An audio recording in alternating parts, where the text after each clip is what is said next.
bienvenidos a una nueva emisión del Facebook de la Cuestión Pública. Estamos en la quinta emisión de este año 2021. Hoy nuestros invitados son Jacqueline Castillo. Ella es hermana de Jaime Castillo, una de las 5 personas que aparecieron en la fosa común en Ocaña Norte de Santander en 2018 en los asesinatos mal conocidos como ejecuciones extrajudiciales, y ya en un momento se nos va a unir en la transmisión. Y también nos acompaña el abogado defensor de derechos humanos Germán Romero. No fueron 2.248, sino 6.402 las ejecuciones extrajudiciales que ocurrieron en Colombia entre 2002 y 2008, según la Jurisdicción Especial para la Paz, en un auto publicado hoy en el marco del caso 003, y en el cual se priorizan 7 departamentos del país. Esta dolorosa cifra nos lleva a pensar en quiénes se podrían estar beneficiando de los posibles cambios de versiones de los militares ante este tribunal, ajuste que buscaría proteger a los máximos responsables de un crimen, cifras que hasta hoy el país creía eran menores. En diligencia de versión voluntaria, en este caso el 003, un exmilitar reconoció que hay presuntas irregularidades en la realización de una denominada jornada de pedagogía sobre la JEP, que tuvo lugar el 1 y el 2 de noviembre del año 2018. Ahí ya comenzaron los primeros indicios. Otro de los testimonios entregados ante la JEP señala que desde Fondetec les estarían diciendo, abro comillas, que hay que saber contar la verdad, cierro comillas. Y además aseguró este uniformado que, vuelvo y abro comillas, desde Fondetec nos condicionan los testimonios para mejorar la defensa de los que están arriba. Por ello, el pasado 5 de octubre del año 2020, la Sala de Reconocimiento en presencia de una amplia representación de las víctimas recibió declaración y documentación relativa a una presunta presión indebida ejercida sobre exmiembros de la fuerza pública para entregar sus versiones ante este tribunal. Los testigos señalan que estos direccionamientos se hacen desde el Fondo de Defensa Técnica y Especializada de los miembros de la fuerza pública Fondetec, situación que tiene un impacto directo sobre la verdad que esperan las víctimas y la sociedad. Fondetec, es necesario decir, es la respuesta institucional donde se les brinda desde el Estado seguridad jurídica y bienestar, así lo dicen en su presentación, al personal activo o retirado de la fuerza pública, vinculado a procesos penales o disciplinarios por la comisión de presuntas faltas o delitos en cumplimiento de la misión constitucional. Por esto, la Sala de Reconocimiento de Verdad, de Responsabilidad y de Determinación de Hechos y Conductas le envió una carta este pasado 2 de febrero a este Fondo de Defensa Técnica y Especializada de miembros de la Fuerza Pública Fondetec, en la que le solicita información sobre la asesoría y la defensa técnica especializada a los exmiembros de la Fuerza Pública comparecientes ante la JEP, es decir, que les digan todo lo que han estado haciendo con las personas de las fuerzas militares que están entregando sus testimonios en la Jurisdicción Especial para la Paz. Debido a la gravedad del asunto, pues hoy hemos decidido tratar este tema con 2 importantes invitados. Queremos saber qué implicaciones tiene que sean 6.402 casos y no 2.248 las ejecuciones extrajudiciales que hoy informa la JEP. Le mando un especial saludo a doña Jacqueline, la perseverancia y la fuerza que han tenido los familiares y las madres de los muchachos que han sido ejecutados por parte del ejército durante los últimos 15 años no tiene precedentes en el país. Tal vez de pronto los familiares de los desaparecidos del Palacio de Justicia en esa perseverancia, y las madres de Soacha han sido un ejemplo de ética para todos nosotros, para todas las personas en Colombia. ¿Qué relevancia tiene ese número? Pues yo creo que ahorita de pronto Jacqueline lo puede decir con muchísima más claridad. Creo que lo inicialmente relevante es que ese número, que parece tan frío, es un mensaje claro a los argumentos de los negacionistas, aquellas personas y aquellas instituciones que desde el año 2005, 2006, 2007, 2008 decían que lo que decían las los familiares y lo que decíamos las organizaciones de derechos humanos eran mentiras, que eran falacias y que se estaba tratando de hacer una guerra jurídica contra el Ejército Nacional. Creo que hoy en día sostener que el fenómeno criminal y que el aparato criminal que se consolidó dentro del Ejército Nacional, dentro de las 250 unidades vinculados a este tipo de crímenes, no es mentira. 6.400 casos, víctimas de ejecución extrajudicial, que la JEP lamentablemente utiliza el eufemismo de muertes reportadas como bajas en combate o muertes ilegítimas, cuando estos son asesinatos a sangre fría, homicidios o ejecuciones extrajudiciales. Es muy importante ese negacionismo a que estas personas y que el país no quiere ver. Creo que ese es tal vez el primer elemento que debe ser de relevancia en esta discusión. Y lo otro es que tal vez ese número, desde hace también ya más de 10 años, las organizaciones de familiares, las organizaciones sociales, habíamos advertido. La Coordinación Colombia-Europa, el MOVICE, el Banco de Datos del CINEP, las organizaciones en las regiones habían identificado la magnitud de este tipo de crímenes. Y lamentablemente siempre se nos acusaba de que era mentira, de que era un acto de persecución, de que queríamos sabotear la política de seguridad democrática y que no teníamos sustento para ello. Hoy eso es mentira. Hoy esos argumentos se les caen. Tal vez esa es la relevancia. Tenemos un problema adicional y es que a veces necesitamos esa convalidación de este tipo de autoridades para reconocer lo que la sociedad está expresando. Pero las víctimas y las organizaciones de derechos humanos desde hace 10 años hemos dicho que la magnitud era de tal relevancia que no solamente son los 6.400, sino que seguramente son muchos más. Hoy el auto 0033 que la JEP nos notificó a las personas que estamos vinculados a ese caso no tiene en cuenta los análisis y los datos de justicia penal militar o las ejecuciones que fueron cometidas en operaciones militares simuladas y que ni siquiera fueron reportadas debidamente dentro de los batallones y a la justicia penal militar. Eso significa que ese número se puede acrecentar. Dentro de la Fiscalía General de la Nación, en el periodo de febrero del 2006 a noviembre del 2008, en el caso contra Mario Montoya Uribe, se ha establecido que fueron 6.699 personas asesinadas por el ejército y presentadas como muertes en combate, y la Fiscalía indica que alrededor de 2.500, un 33%, 35% de estos casos son cuestionadas, sin que hubiera podido analizar las otras adicionalmente. Este fenómeno criminal es gigantesco y hoy la sociedad tiene que reconocer no solamente que no se puede seguir negándolo, sino que es absolutamente necesario que el Ejército Nacional reconozca que dentro de su institucionalidad se conformó un aparato criminal sin antecedentes en el mundo y que debe de ser reformado, que debe ser depurado. Y ese es el trabajo que tiene que hacer la justicia y el Estado colombiano, incluyendo la JEP. Ir más allá de simplemente decir cuántos son, sino decir cómo vamos a hacer para que esto no vuelva a ocurrir. Porque lo lamentable es que esas son las cifras hasta el 2008.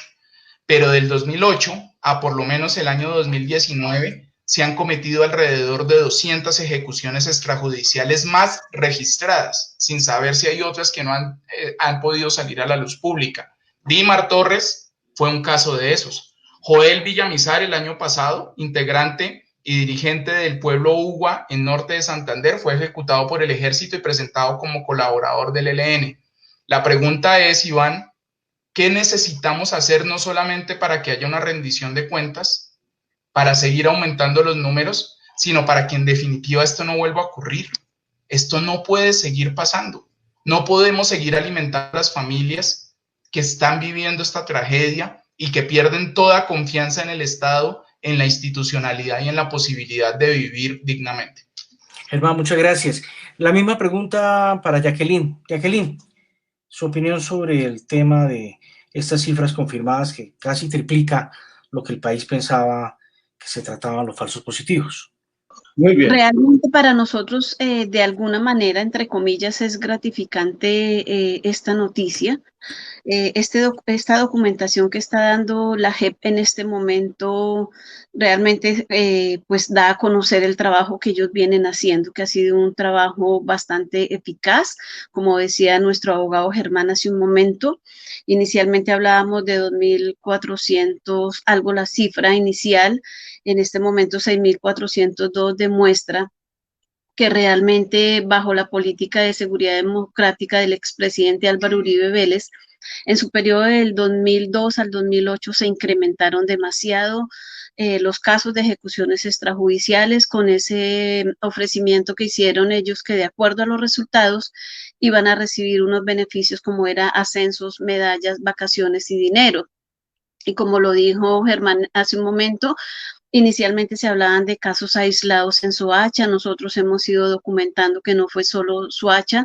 El caso de mi hermano fue en Bogotá, era mayor, tenía 42 años, ahí empezaron a romperse en esos parámetros que hasta el momento había en los casos de los jóvenes de Soacha, que de hecho habían 2 menores de edad.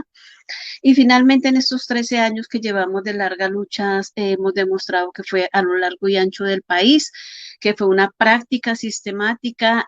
Tristemente tenemos que decir que buscaban jóvenes de escasos recursos, ya por versión de algunos reclutadores nos han contado cómo ellos iban por los parques en los barrios buscando muchachos desempleados, muchachos que también tenían problemas de drogadicción, que tal vez pensarían que no tendrían familia ni nadie se iba a preocupar por buscarlos.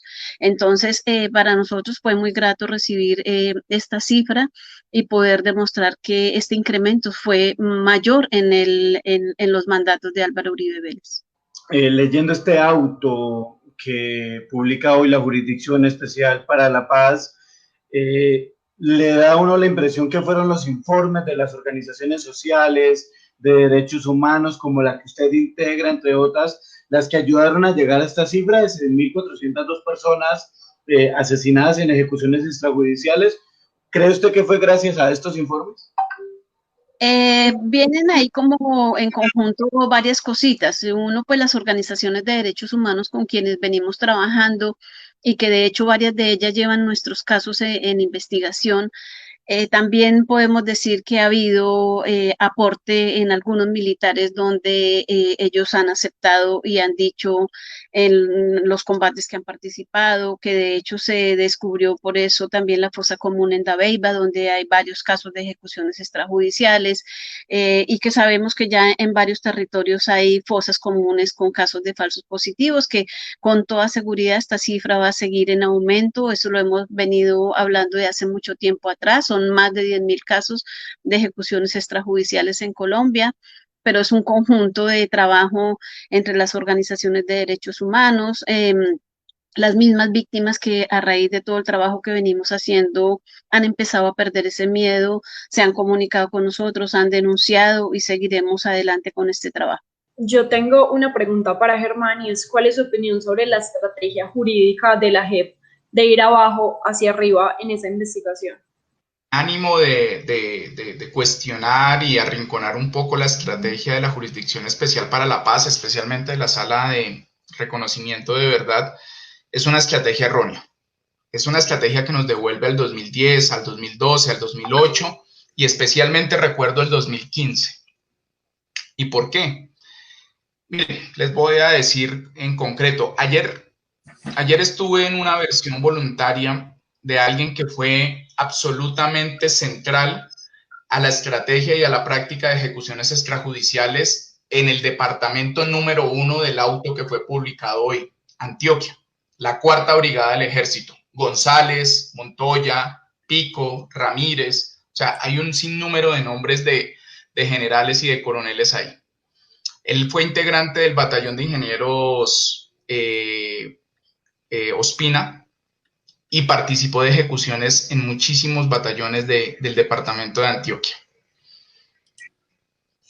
A él y su caso lo conocimos en el 2015 cuando hizo un preacuerdo con la Fiscalía, con la Unidad de Derechos Humanos, reconociendo alrededor de 50 a 60 muertes en más o menos 25 eventos durante diciembre del 2005 hasta mediados del 2007. Y la estrategia de abajo hacia arriba que fue publicitada hoy en la Jurisdicción Especial para la Paz es repetir lo que ya hizo la justicia ordinaria. Hay algo que decirle al país, y es que la Jurisdicción Especial para la Paz está repitiendo lo que ya pasó. Quienes están acudiendo como comparecientes desde el Ejército Nacional son aquellas personas que ya tenían una condena o un proceso penal en nivel de acusación. Es decir, no tienen nada que perder y mucho que ganar, porque casi todos ellos ya recibieron los beneficios y la verdad todavía no ha sido esclarecida.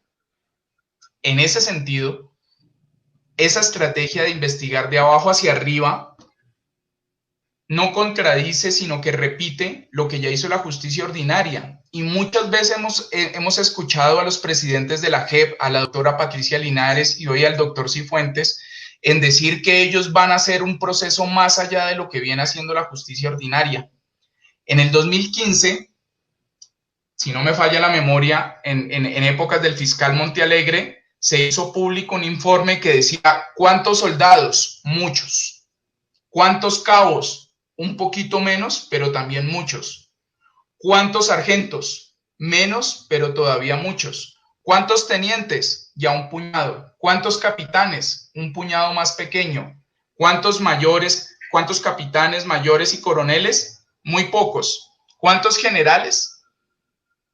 Hasta que las víctimas de ejecuciones extrajudiciales en un evento que se hizo acá en Bogotá, a instancias del CINEP y de otras organizaciones de derechos humanos como DH Colombia, el CINEP, Móvice y los colectivos de familiares en todo el país, en Barranquilla, en Soacha, en Bogotá, en Cali, en el eje cafetero, en la costa Caribe, en los llanos orientales, en norte de Santander, ahí Eduardo Montealegre respondió que iba a procesar un grupo de generales, es decir, apenas estábamos nombrando eso.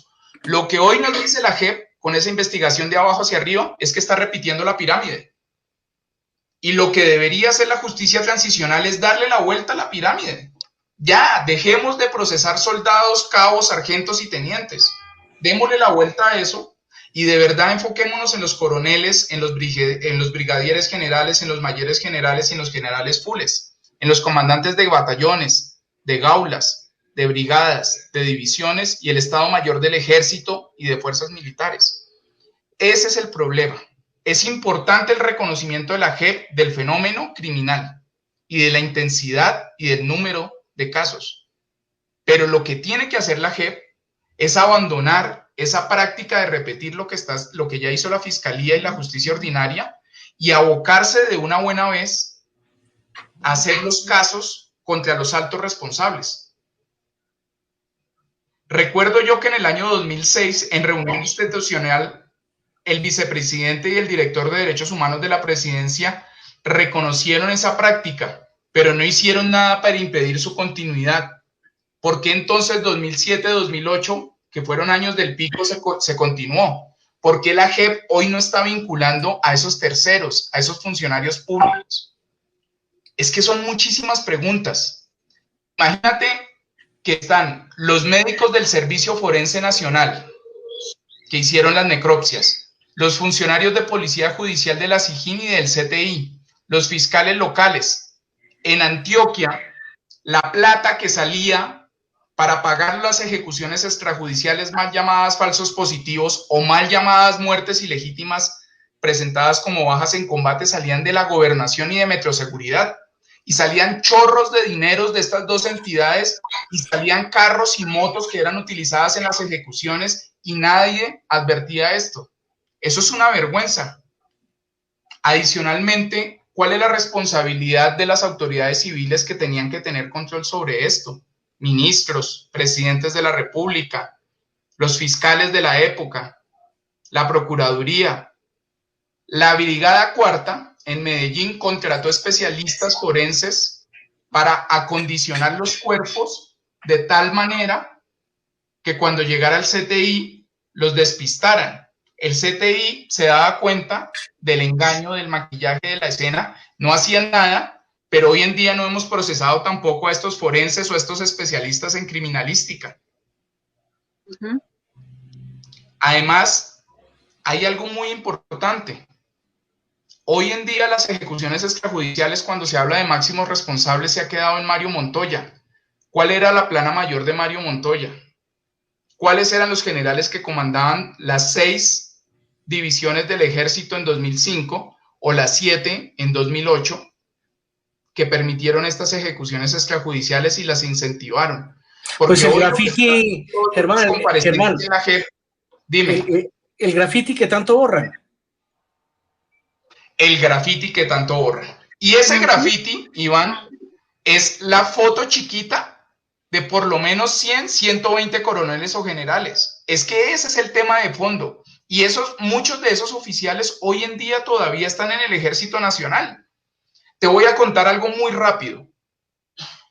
Dímar Torres fue ejecutado post firma del acuerdo de paz. Los mandos de las unidades militares que ejecutaron a Dímar Torres y que trataron de pasarlo como un falso positivo, como una ejecución extrajudicial, vienen de ser procesados, tienen órdenes de captura suspendidas por la entrada en funcionamiento de la JEP. ¿Cómo es posible que teniendo ejecuciones del pasado los mantengan en el ejército, les suspendan las órdenes de captura, puedan continuar con el mando de tropas, vuelvan y ejecuten personas y no pase nada?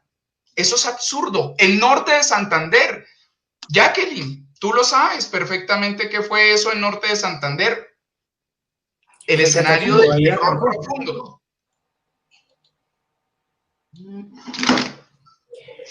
Perfecto. Bueno, aprovecho a todas las personas que nos acompañan en nuestro Facebook Live a invitarlos a que nos sigan en nuestras redes sociales. En Twitter somos @cuestión_P y en Facebook Cuestión Pública y en Instagram Cuestión P.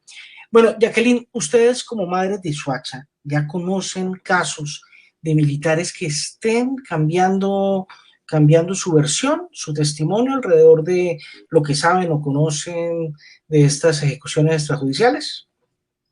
Sí, realmente nosotros en las versiones que hemos participado en la Justicia Especial para la Paz, nos hemos dado cuenta que ellos llegan condicionados, ellos llegan con documentos en mano donde pueden contar hasta dónde y cómo deben contar los hechos. Y tuvimos contacto con un militar que estaba pagando condena por casos de falsos positivos, que él nos contactó a través de las redes y quería tener un contacto personal con nosotros. Nosotros fuimos a visitarlo donde él estaba pagando su condena y él nos contó que a ellos los seguían presionando y los tenían condicionados a que hay que contar la verdad, pero hay que saberla contar. Hemos evidenciado y es muy, muy notorio en las versiones que ellos dan que se limitan como a hablar solamente de sus hechos, yo hice, yo disparé, yo contacté, pero se siente el temor de ellos nombrar al sargento, al coronel, al general, a llegar como a altos mandos. Se siente y se ve claramente ese temor que hay, pero sin embargo, en las versiones que hemos participado, la gran mayoría apuntan que sí realmente había presión por las bajas, eran calificados de acuerdo a las bajas y que las bajas era lo más importante.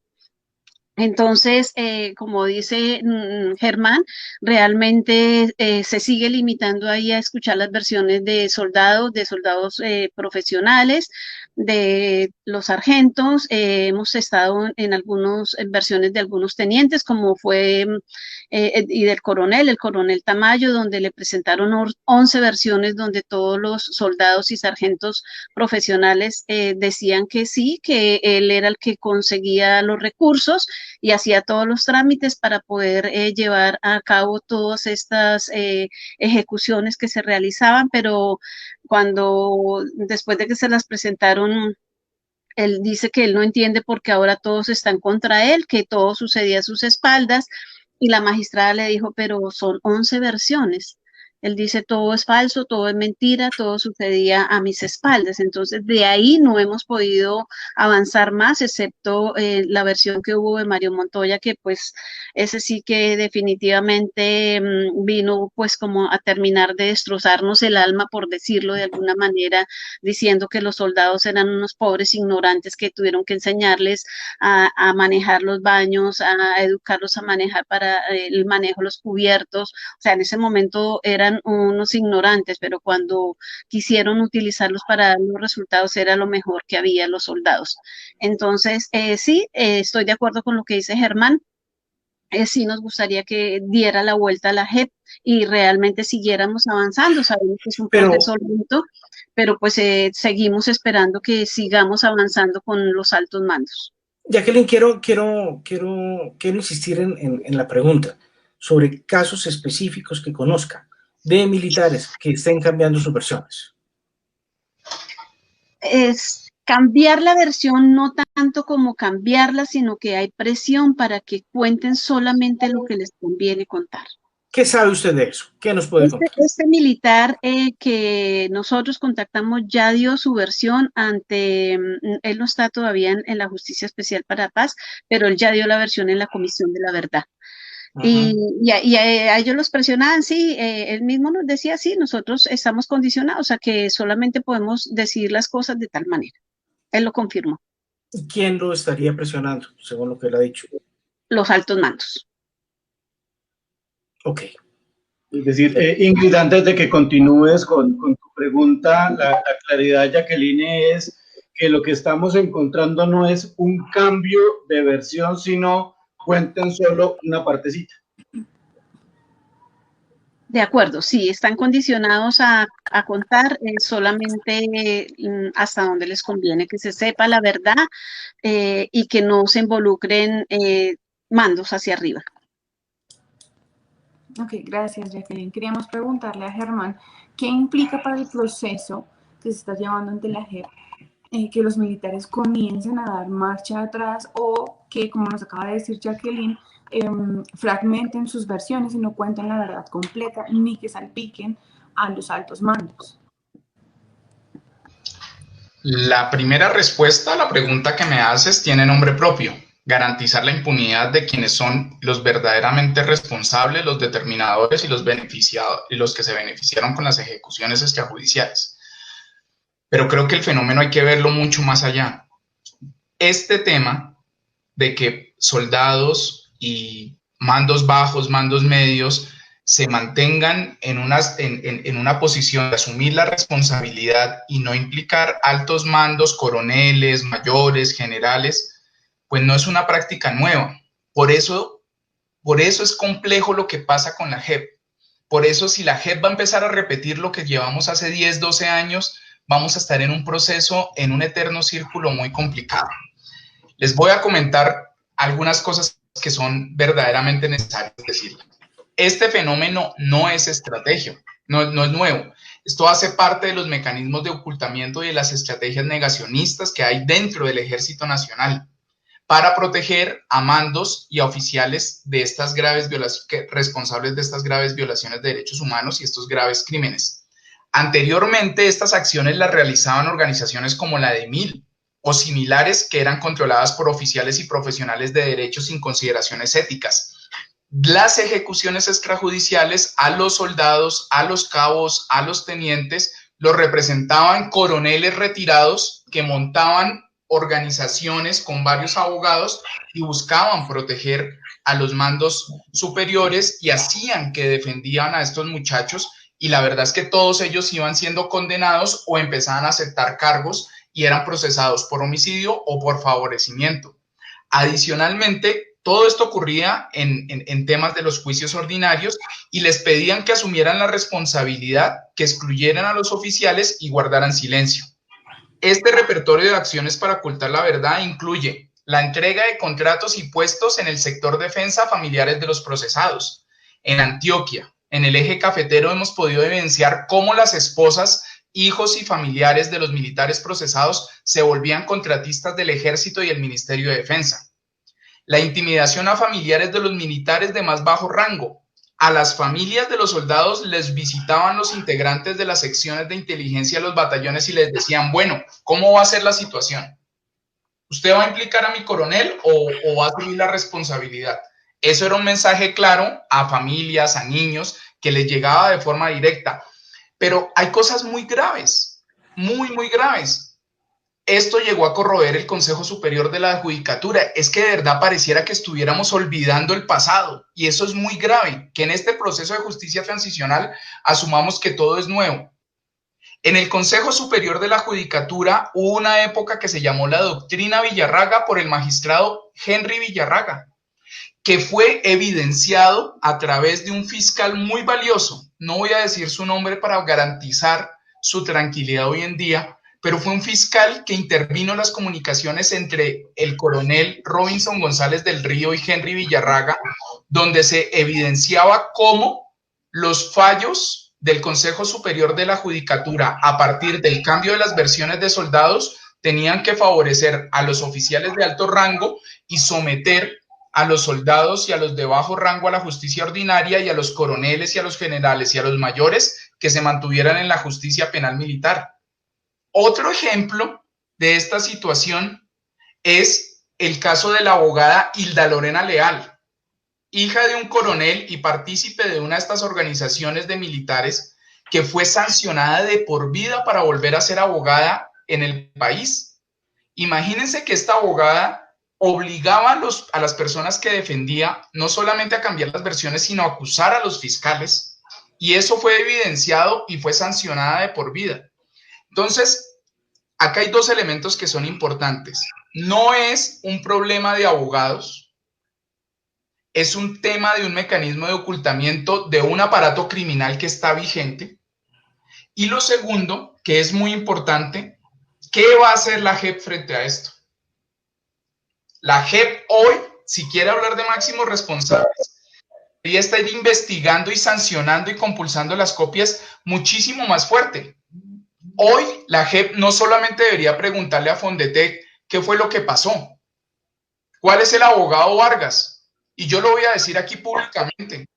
El abogado Vargas se llama Fernando Vargas Kemba, que tiene antecedentes en el caso de la masacre de San José de Apartadó, que hay un capitán del ejército que nos dijo cómo él, en los procesos de formación del ejército, les enseñaba a que los falsos positivos eran algo que podían ocultarse de forma lícitamente a la sombra del derecho internacional humanitario. ¿Qué va a hacer la JEP?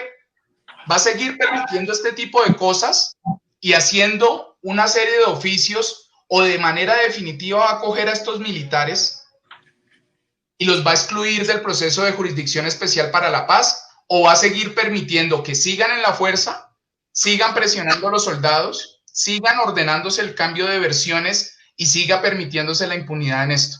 Es que la JEP, en los casos de las formaciones del 2018, aquí no hay, es importante, aquí le está echando la pelota a la Fondetec, pero nosotros hemos recibido versiones de oficiales del Ejército Nacional que no solamente decían que eran abogados de Fondetec, sino funcionarios de la Jurisdicción Especial para la Paz, que les decían con claridad: tranquilos, no se preocupen, que aquí los mandos bajos y los mandos medios no van a tener de qué preocuparse.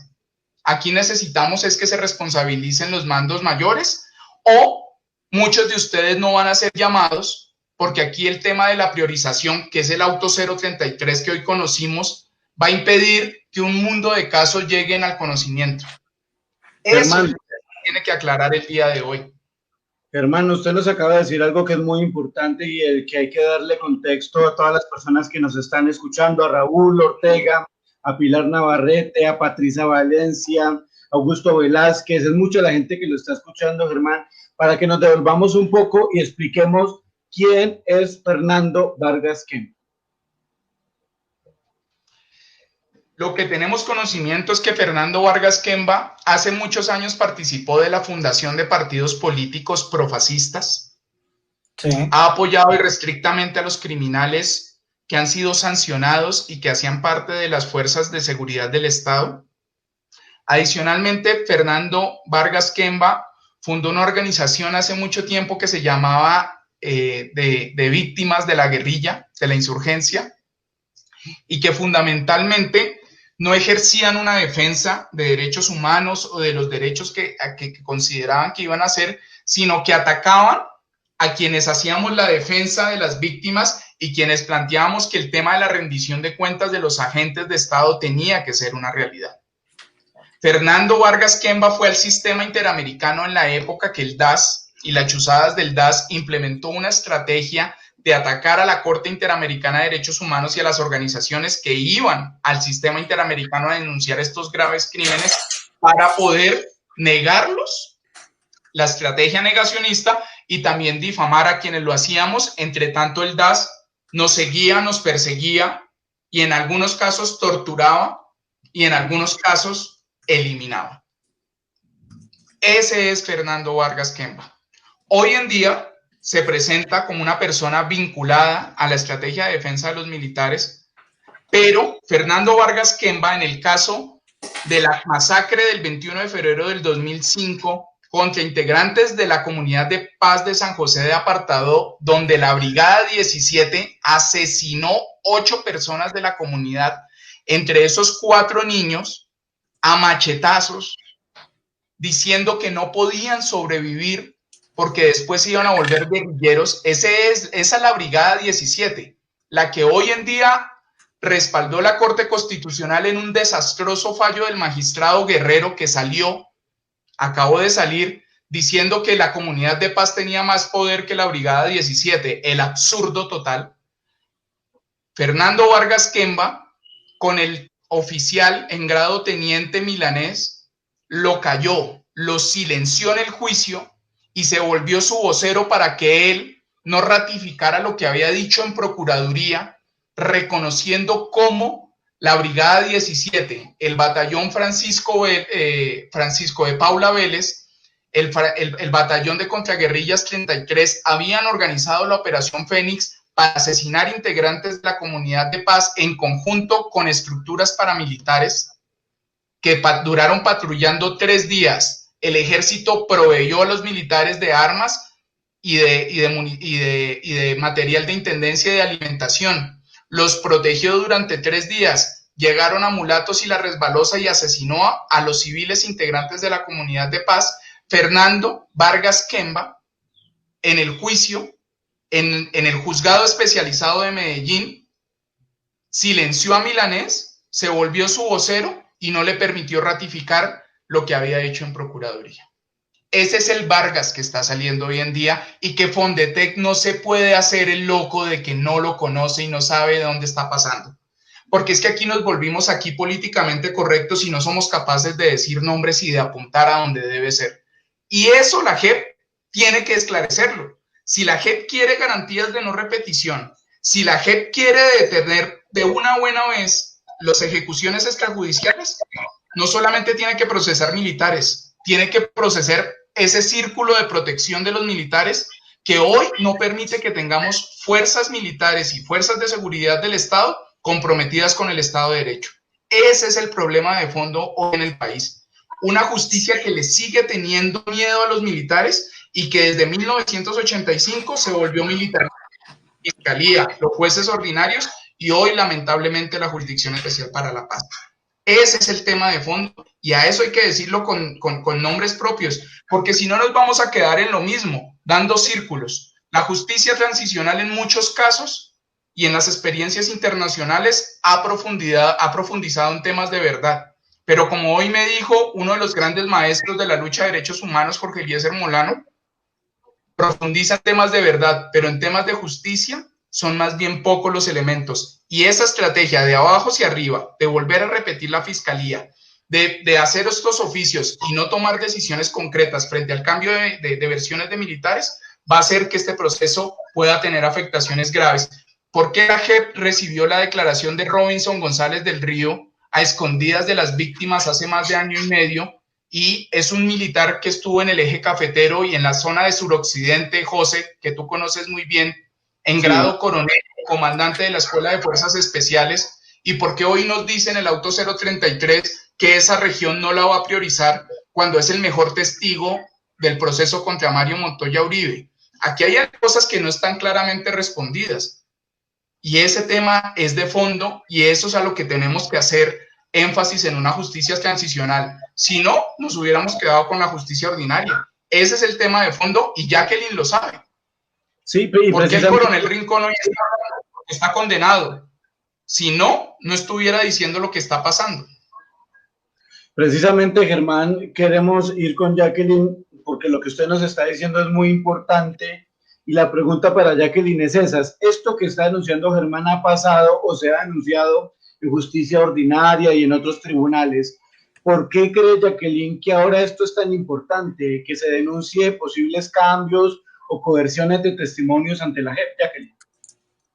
Sí, realmente nosotros solicitamos ante los magistrados de la JEP que también se tuvieran en cuenta no solamente las versiones de los militares.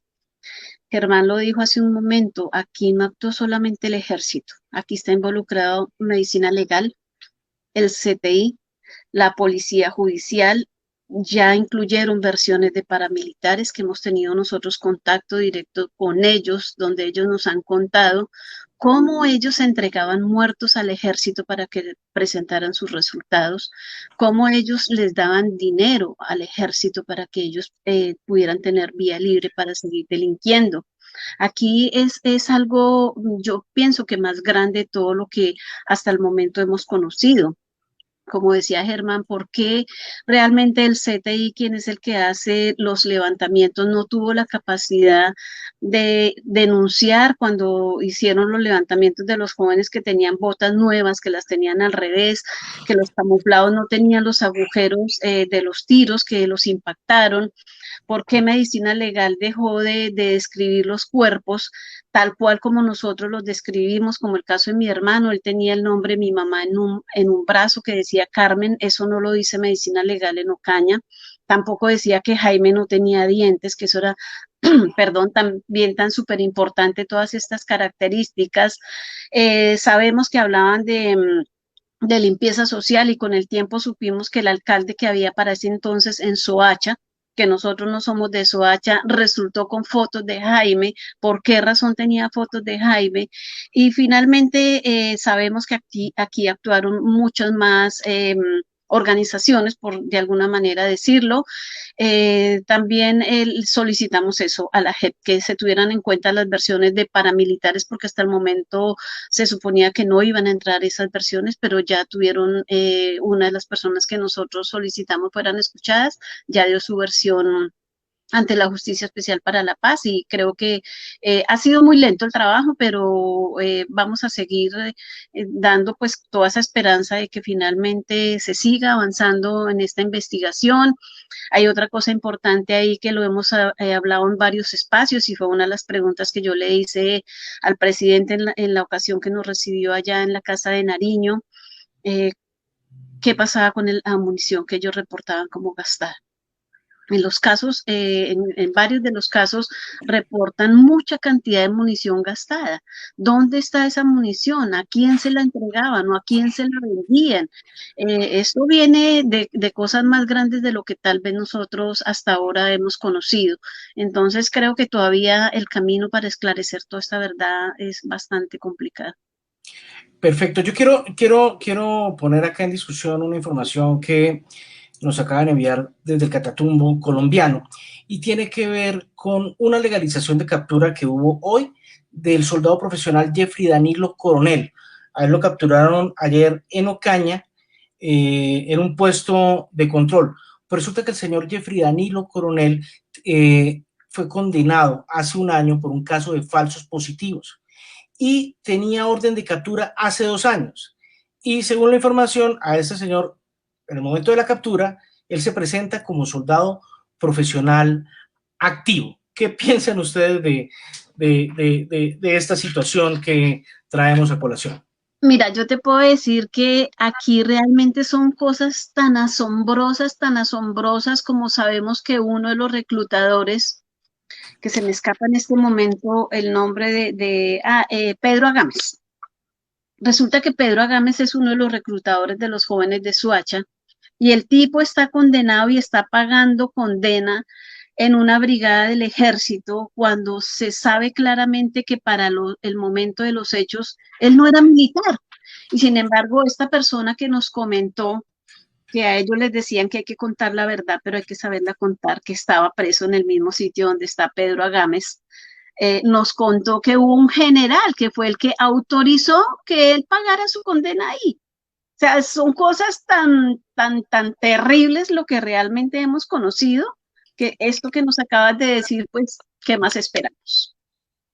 Jacqueline, queríamos preguntarle en esa misma línea si ustedes creen desde el colectivo de las madres de Soacha, si creen que los militares tienen lista una estrategia, es decir, no individual, no en casos aislados, sino más bien una estrategia en conjunto a través de Fondetec para que no se involucren a los altos mandos en los testimonios que están dando en el caso de los falsos positivos.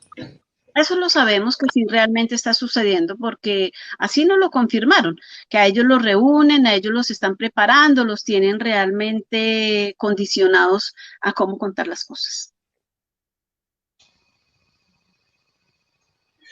Precisamente queremos, antes de ir con Germán, Jacqueline, si esto que ustedes escucharon del soldado que se reunió con ustedes y les comentó estas, digamos, estas coerciones, esta coerción, perdón, en las versiones, ¿les ha preocupado a ustedes a tal punto de pedir alguna instancia o una medida jurídica para alertar sobre esto? Es decir, ¿ustedes han pensado en tomar alguna acción a raíz de esas denuncias que han recibido?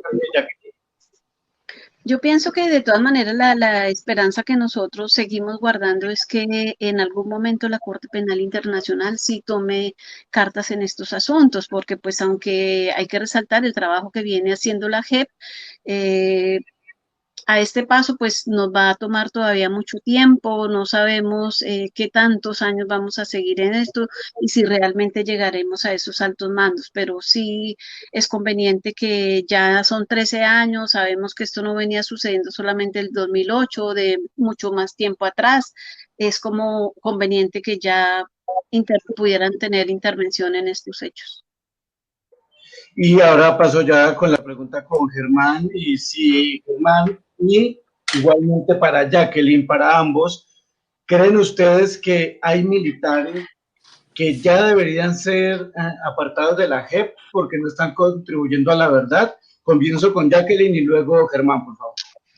Totalmente de acuerdo. Nosotros, de hecho, radicamos una tutela donde ya habíamos solicitado con anterioridad la expulsión de Mario Montoya porque pues las 2 veces que ha ido a dar su versión, el tipo no reconoce estos hechos, él no aporta verdad, el coronel Tamayo dice todo sucedía a mis espaldas, sin embargo, todas las versiones dicen que él tenía pleno conocimiento, él era quien tramitaba todos los pagos, conseguía los camuflados, conseguía el armamento, entonces son personas que de alguna manera deben volver a la justicia ordinaria y deben pagar la condena que tienen que pagar. Perfecto, Jacqueline, muchísimas gracias. Vamos entonces a las preguntas del público que nos acompaña esta tarde en nuestro Facebook Live. El señor Raúl Ortega le pregunta a Germán Romero, ¿puede la Corte Suprema de Justicia llamar al expresidente involucrado a juicio o su inmunidad política lo protege ante crímenes de lesa humanidad? Pregunta el señor Raúl Ortega.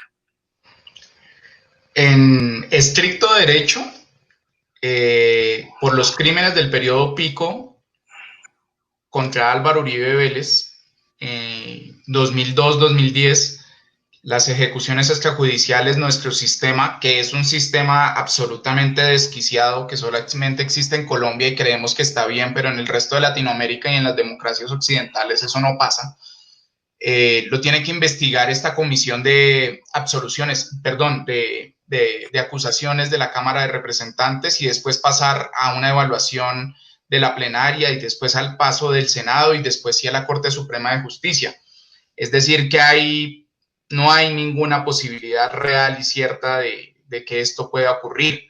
Y tampoco vemos que la Jurisdicción Especial para la Paz tenga una animosidad de llamar a ministros. Juan Manuel Santos era el ministro de Defensa de las ejecuciones extrajudiciales. Sí, el presidente que firmó el acuerdo de paz, pero su responsabilidad de contar 6.400 ejecuciones, como nos está diciendo hoy la JEP, ¿dónde queda?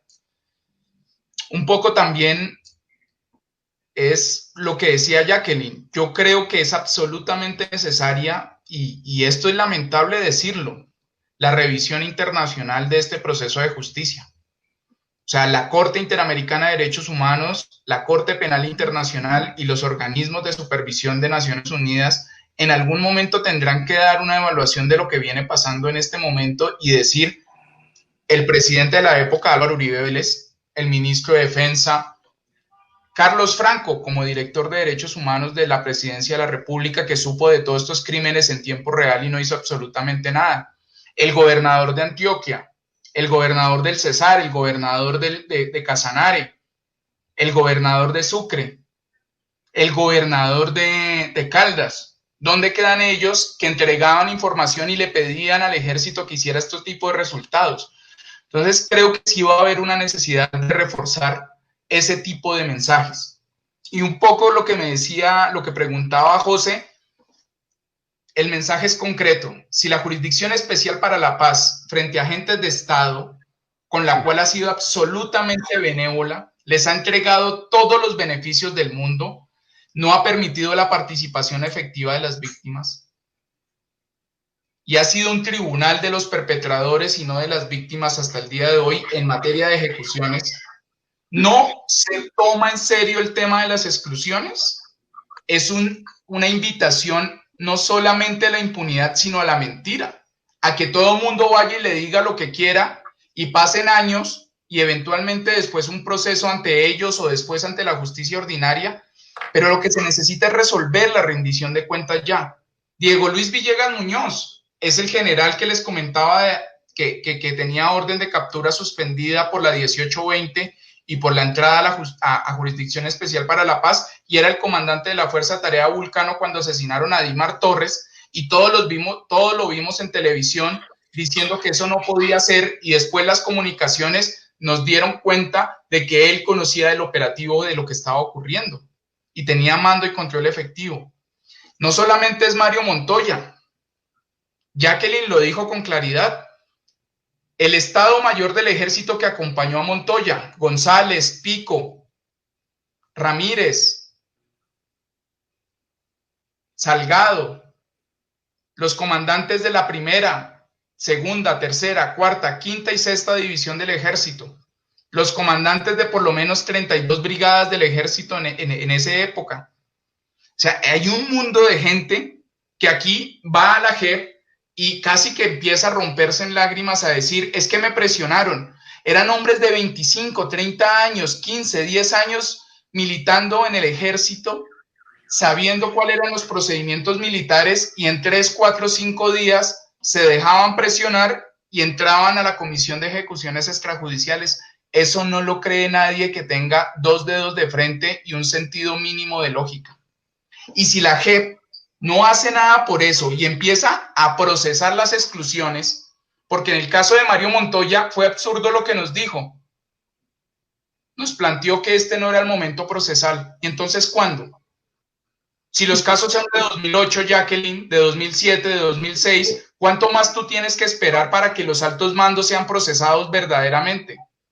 Si aquí la JEP no hace un ejercicio serio de responsabilidad, sí, no solamente eso va a quedar en la impunidad, sino que, insisto, vamos a seguir viendo casos de este tipo de ejecuciones y no va a pasar absolutamente nada. Tenemos un ejército nacional que necesitamos, sí, que se mantenga, es válido y es importante, pero necesitamos un ejército nacional depurado. La inmensa mayoría de los mandos de batallón y de brigada del año 2004 a 2008 tienen que dar la claridad si fueron responsables o no. Y frente a eso, a la JEP, con su estrategia de abajo hacia arriba, nos va a tomar otros 100 años poder resolver ese problema. Y ese es el tema de fondo, Iván y José. Y me parece muy clave que en ese punto hoy la sociedad le diga a la JEP, o hacemos el trabajo serio o no repitamos lo que hizo la Fiscalía mal hecho. Jacqueline, le pregunta Leandro Felipe Solarte acerca de si ustedes han pensado en exigirle al Senado y al actual gobierno norteamericano claridad si dineros de los Estados Unidos se han ido o irán a parar a brigadas involucradas en estas ejecuciones, Jacqueline. Nosotros sabemos que los apoyos que había de Estados Unidos a Colombia para financiar esa lucha contra la guerrilla Obviamente era para beneficio del ejército. Yo tuve la oportunidad de estar en Washington hace como 6 años, tal vez, o 8 años, donde después de esa visita que yo hice, hubo el primer recorte a los presupuestos que enviaba Estados Unidos a Colombia. Que luego salió el presidente Uribe como muy enojado que porque las víctimas estaban hablando y haciendo quedar mal al país y a todos los procesos que se estaban avanzando, se les había hecho ese primer recorte, eso fue público. Hace 2 años nuevamente estuve aquí en Washington, en este momento me encuentro en los Estados Unidos. Estuve también aquí en Washington y de hecho en una reunión que tenía con los del Senado, había una de las magistradas de la Justicia Especial para la Paz conmigo en este evento, pero ella no pudo entrar a esa reunión porque le habían prohibido entrar a esa reunión.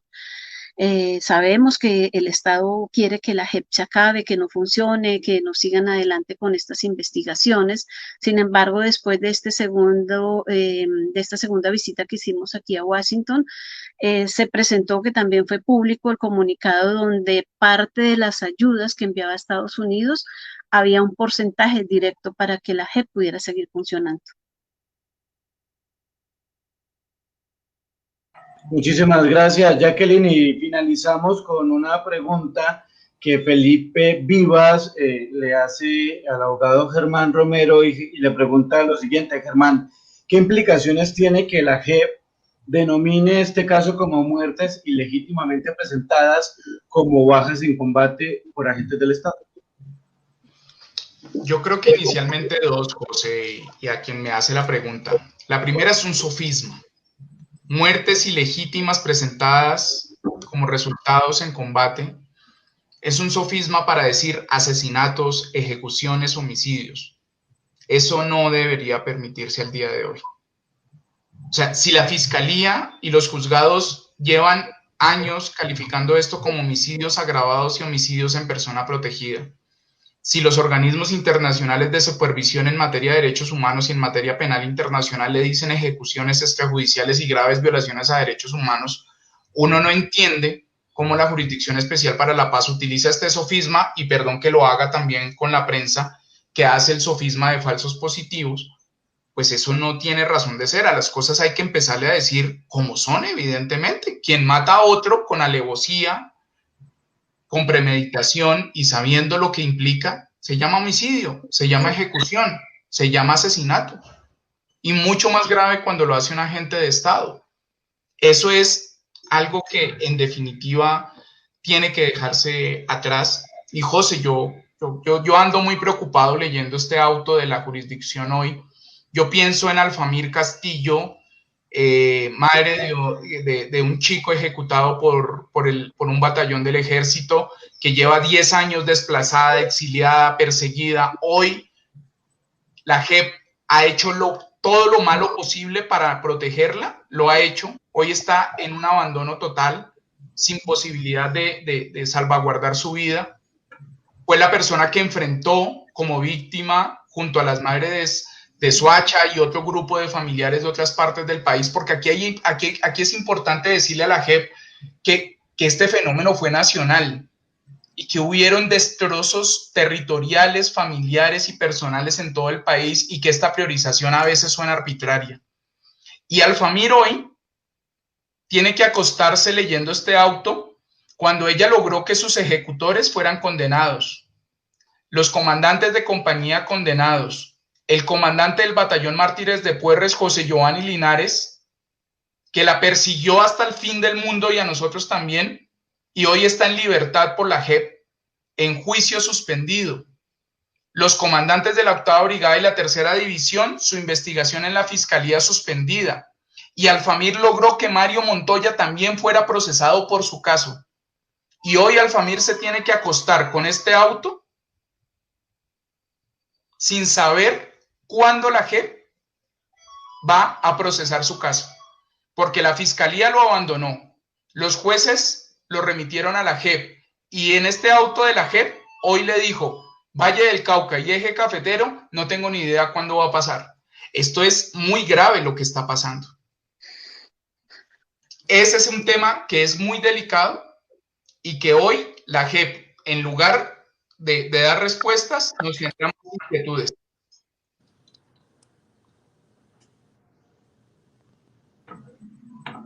Bueno, agradecemos a Jacqueline por acompañarnos hoy y a Germán Romero. Les agradecemos por estar en este espacio de Cuestión Poder, en este Facebook Live del día de hoy.